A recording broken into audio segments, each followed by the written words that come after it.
Almost daily, I meet with a lot of people from different age groups, different language background, and often I wonder whether people take Tamil for granted.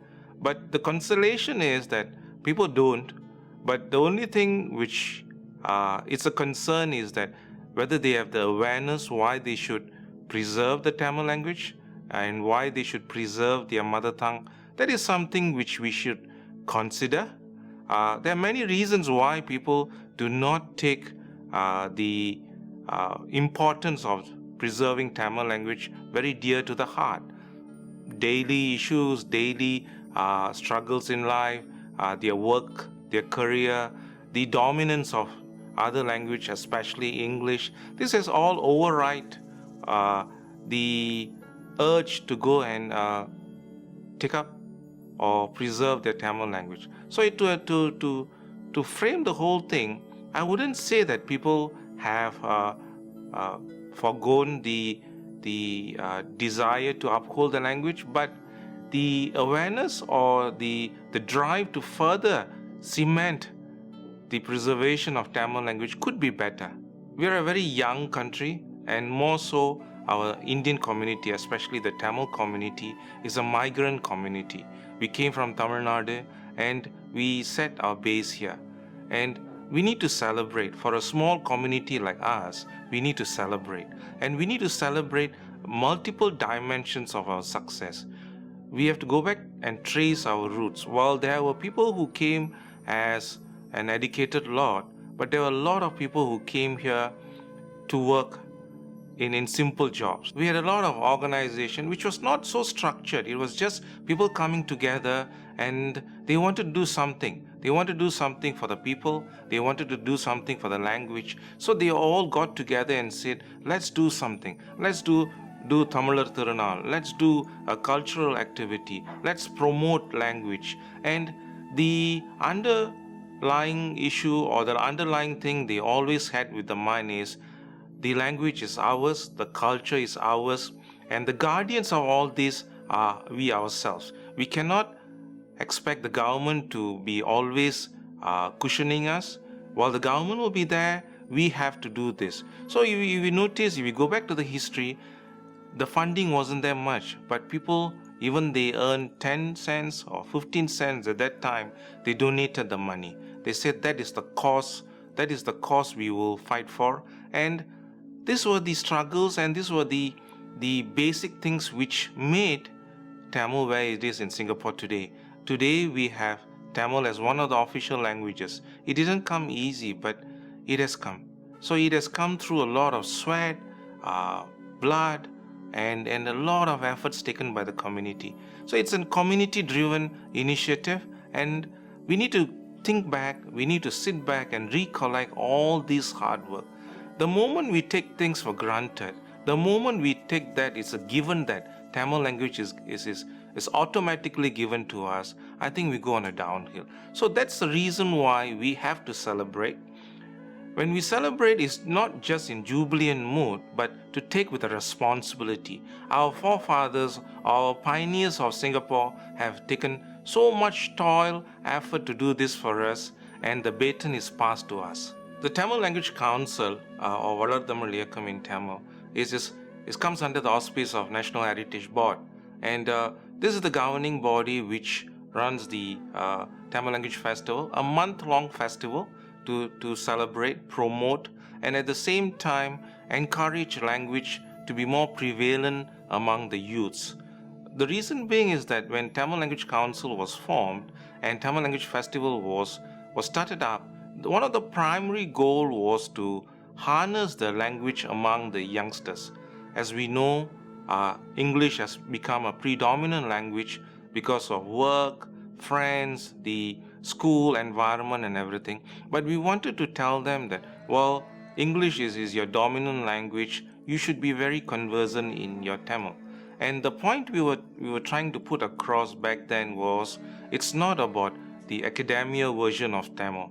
It was more of a spoken Tamil, your daily Tamil, which means that you don't have to use bombastic words, normal words, meaningful words, correct words, and with the pure Tamil essence there. It's not the English-centered Tamil.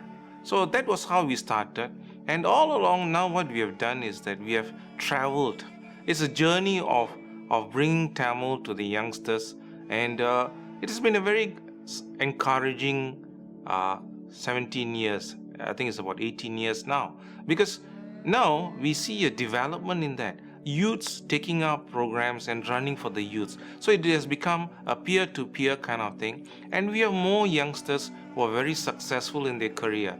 When they were in university, when they were in poly, when they were in ITEs, they were exposed to Tamil. And they feel now that it's their responsibility. So now, where we had organizations running Tamil programs, we have youths running programs.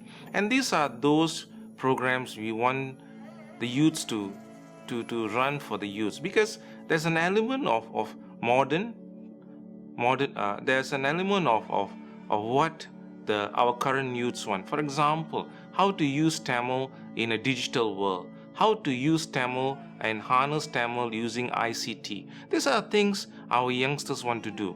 How do you use Tamil with Instagram? How do you use Tamil with Facebook? All this has garnered a great following amongst our youngsters. So we are hoping that this movement, I would call it a movement by the community, especially the younger ones who are trying to push this in a very subtle manner to say that, hey, this is your language. This is your identity.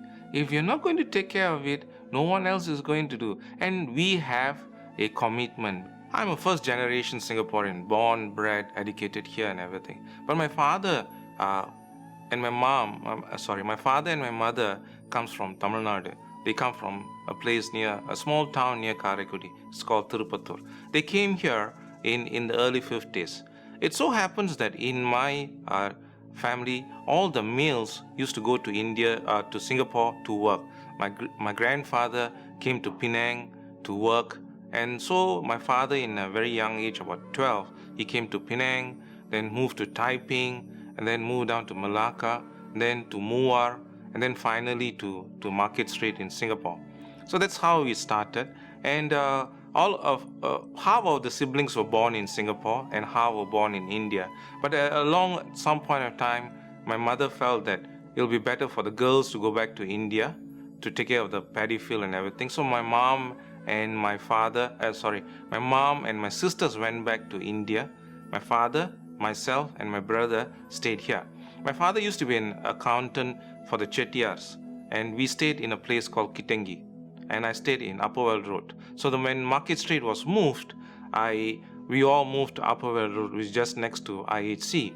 So Little India is actually my playground. This is where I grew up. This is where I went to school. This is where all my schools are, my secondary and primary schools are. So eventually, when I was growing up, I had the luxury of both exposure to both English and Tamil. English in schools, but at that time, speaking Tamil it's given. There wasn't much of English dominance, but I think the parental involvement was very core. My father made sure that at home we spoke Tamil, and every day, or especially the Saturdays, Sundays, at that time it was a bit of torturous, but I think now it is a boon, because every day or every Saturday or Sunday I have to read a para from Tamil Murasu to my father, and I had to make sure that it's read properly with correct intonation, pronunciation and everything. I and my brother would take turns to be newscaster to my father. My father knew what the content was, but it's just to make sure that, hey boys, Tamil is your language. You better, wherever you go, you keep doing that. So from young, the responsibility was there. So when I moved on, I wanted to be a teacher. That was my goal. And when I went for the interview, the board of the panelists said, hey Anbu, you speak so good in both languages. Why don't you go become an English teacher? So I said, no, I want to be a Tamil teacher. And the panelist says, what if you don't offer? Then I said, I might not take up the teaching post. And they were quite confused. So I told them really that I want to be a Tamil teacher because I want to motivate people. And the best way to motivate is through their mother tongue and through Tamil. And I've been teaching I'm still with MOE. I was my 23rd year. I've been a Tamil teacher. My last posting was the director of Umar Pulavar Tamil Language Center. So it's very inherent. So in vis-a-vis, compare that to my children, I have 2 boys. One of the things I made sure that I name them properly. So my elder boy is known as Baradan. My second boy is known as Guhan.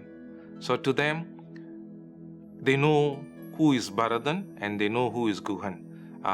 It's not to some extent, it's a very nice name, but they also have their challenges, just like people have difficulty pronouncing Anbarasu. But that shouldn't eliminate the identity in me. That's my name. So what I do is very simple. I educate my non-Tamil speaking friends. I tell them what my name is. I tell them what is Anbu, and I tell them what is Arasu. So I tell them it's very easy. You just say Anbu, or you can call me Arasu. So when you train them, or when you share your part of history to the non-Tamil speakers, they are able to grasp it. It's just that sometimes we don't make an effort.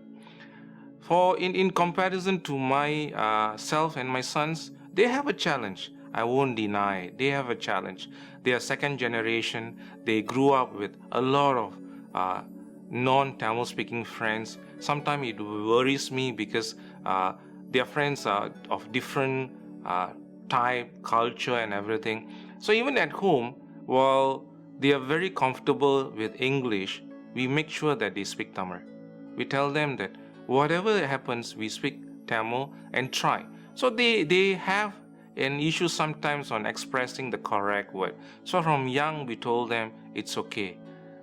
In Tamil, there's a phrase called Arayil Aadi Ambalathil Aada Vendum. So you have to start from somewhere. So we tell them you start at home.